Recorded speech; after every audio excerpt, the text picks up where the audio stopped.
So what's up mga ka-person, meron akong gagawin nga Tecno na sira daw yung charging pin. Sabi ng mayari, ilang beses na daw siya nakabili ng charger ng kanyang cellphone.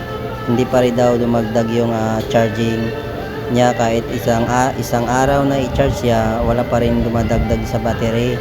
Kaya tiningnan ko pala kanina mga ka-person yung charging pin niya, may bungal na mga ka-person, meron na siyang bawas sa gilid.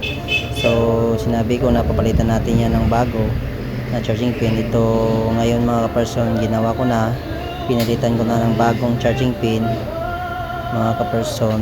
So ito na mga ka-person, nilagyan ko na ng paste para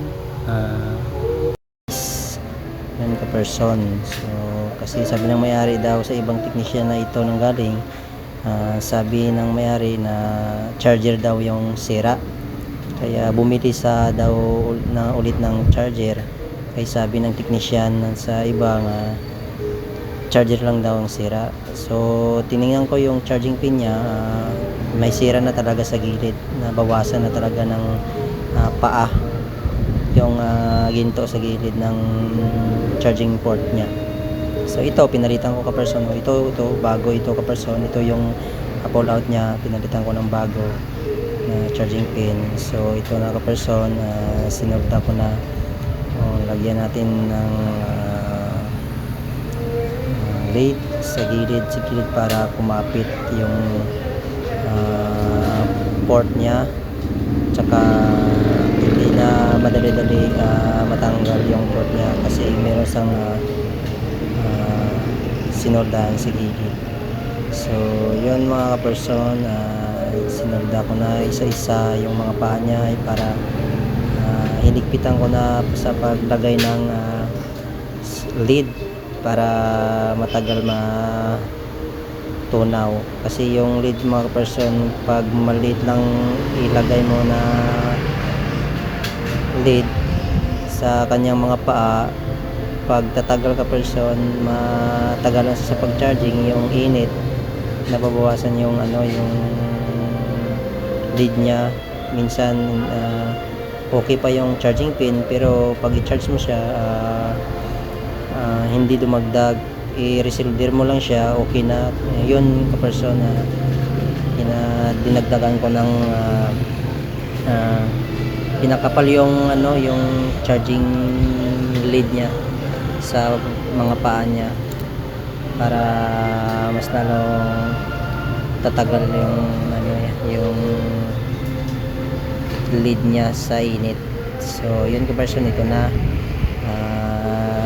nilagyan ko na, binabrush ko na para malinis yung walang kapit na ibang lead. So ito na ka-person, ito yan, bago na yan. Ito yung pull out niya. So tingnan natin sa microscope mga ka-person para doon natin makita kung talaga solid yung pagkapit ng lead niya. So ito na ka-person, okay, medyo okay naman. Medyo okay, wala.